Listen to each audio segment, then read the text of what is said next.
Selamat datang di Kelas Kosong, sebuah platform belajar untuk semua mahasiswa Indonesia. Kelas boleh kosong, tapi otak jangan kosong.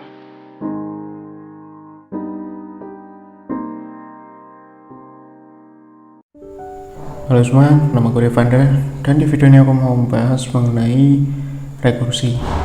Jadi rekursi itu adalah suatu konsep dimana kita punya suatu fungsi dan kemudian si fungsi itu manggil dirinya sendiri. Jadi fungsi di dalamnya nanti fungsi itu dipanggil lagi gitu. Jadi panggil-panggil terus sampai kondisi tertentu yang memaksa dia harus berhenti memanggil dirinya sendiri. Sebenarnya ini konsepnya mirip seperti looping ya, perulangan gitu. Oke, jadi dalam rekursi karena dia manggil dirinya sendiri, si rekursi ini dibagi jadi beberapa bagian. Maksudnya ada dua komponen dalam rekursi. Yang pertama itu disebut sebagai recurrence. Yang kedua itu disebut sebagai mungkin kita sebut sebagai terminate. Kondisi dimana dia rekursinya itu berhenti. Oke, itu dua komponen dalam rekursi. Mungkin sebagai contoh biar gampang ya. Katakanlah aku punya suatu fungsi nih ya, biar gampang tuh fungsi gambarin sebagai kotak gitu. Oke, aku punya fungsi.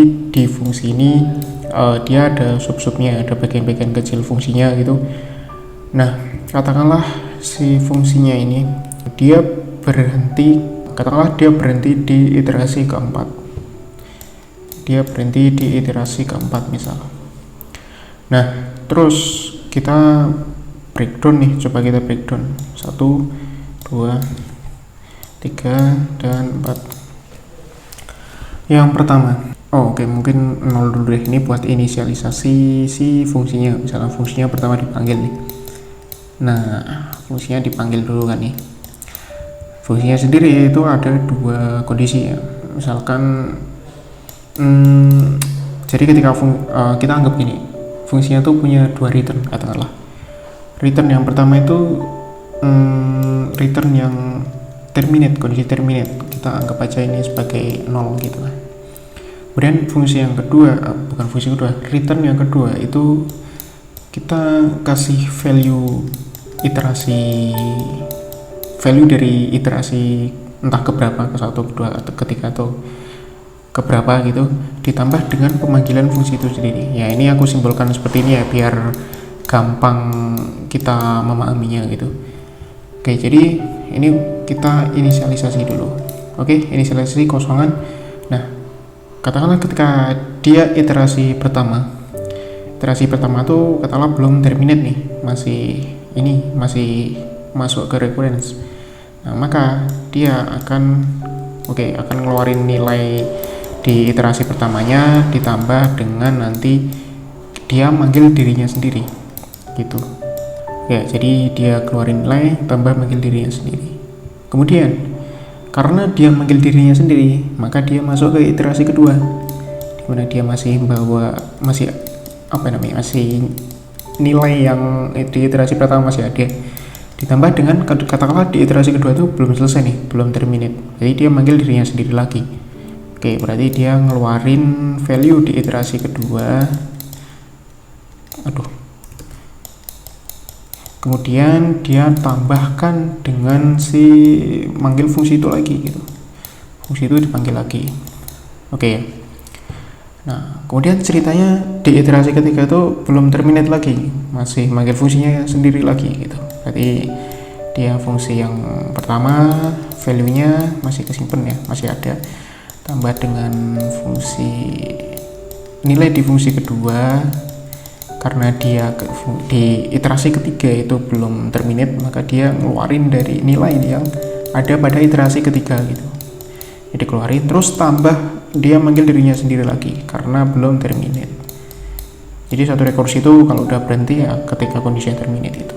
Kemudian dicek lagi nih, 1, 2, 3, ketika dia manggil dirinya lagi, apakah kondisinya udah terminate atau belum. Jadi perulangan tuh bakal di setiap iterasi itu bakal dicek oh dia terminate belum, oh belum, oh dia terminate belum, oh belum, oh dia terminate belum. Nah ketika dicek terakhir ini, ternyata dia, karena yang terakhir ya, ternyata dia tinggal satu step lagi nih. Maksudnya tinggal ketika dicek kondisinya itu udah, oh ini yang terakhir gitu. Maksudnya dia nggak ada manggil fungsi itu lagi. Nah nanti di iterasi berikutnya, jadi ketika manggil ternyata ini misal iterasi value dari iterasi pertamanya ya, kemudian tambah value dari iterasi keduanya, tambah value dari iterasi ketiganya.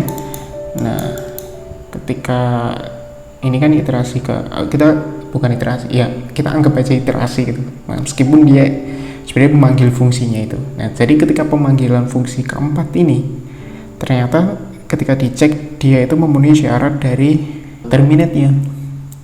Nah, oleh karenanya dia ngeluarin nilai ketika kondisinya terminate dan udah selesai gitu. Jadi dia nggak nambah apa namanya fungsi lagi, nggak nambah manggil fungsi lagi, nggak. Jadi ketika udah terminate ya udah selesai. Nah katakanlah misalkan ini angka nih ceritanya, oh ternyata di pemanggilan keempat tuh nilainya 7 misal, oh pemanggilan ketiga misal nilainya 3, oh pemanggilan kedua misal nilainya 5, oh pemanggilan pertama katakanlah nilainya 15, kalau angka ya misal, gampangnya angka sih. Jadi terus ini kan udah dapat nilai semua, nilai pertama sampai terakhir. Nah, terus ditambahin, oh 7 tambah 3 berapa? 10 tambah 3 berapa? 10 tambah 5 15, 15 tambah 15 30, jadi nilainya adalah 30 gitu. Nah ini contoh aja ya, contoh dari rekursi ketika kita menjumlahkan, misal jumlahkan beberapa angka dalam array misal. Nah kemudian jadi ini sih kurang lebih seperti itu alur kerjanya dari rekursif. Dan ini nggak mesti penjumlahan ya, bisa aja nanti perkalian atau pengurangan atau operasi-operasi matematik lainnya. Yang intinya kalau rekursi itu gini, dia tuh kita bayangin perulangan deh. Jadi kalau rekursi itu kita ngubah dari perulangan ke dalam bentuk fungsi yang model perulangannya tuh manggil-manggil fungsi gitu.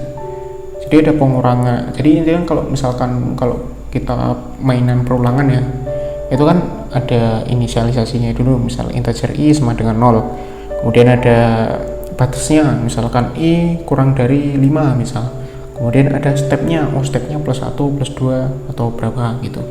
Misal while, kalau while kan ada inisialisasi awalnya dulu, variabelnya apa, kemudian ada kondisi di mana while-nya itu tetap jalan. Nah di dalam while-nya itu mesti ada kondisi buat selesai gitu loh kondisinya. Misalkan jika i-nya berapa terus di break, atau misal ketika value-nya sekian nanti udah memenuhi syarat makanya di break. Nah rekursi itu kurang lebih kayak gitu, ada kondisi yang mengharuskan dia berhenti, ada kondisi yang mengharuskan dia tetap lanjut. Jadi intinya rekursi fungsi dalamnya ada pengecekan apakah udah memenuhi belum. Kalau udah memenuhi berarti udah selesai, kalau belum memenuhi dia iterasi lagi, entah pengurangan dari apa ya, istilah kayak ini misal ada 4 nih, berarti nanti kita iterasi sebanyak 4 kali gitu. Oke, mungkin kurang lebih seperti itu sih. Jadi kita saat ini memahami konsep rekursi dulu. Nah di video berikutnya kita akan belajar tentang codingannya, gimana codingannya, lihat aja di video depan.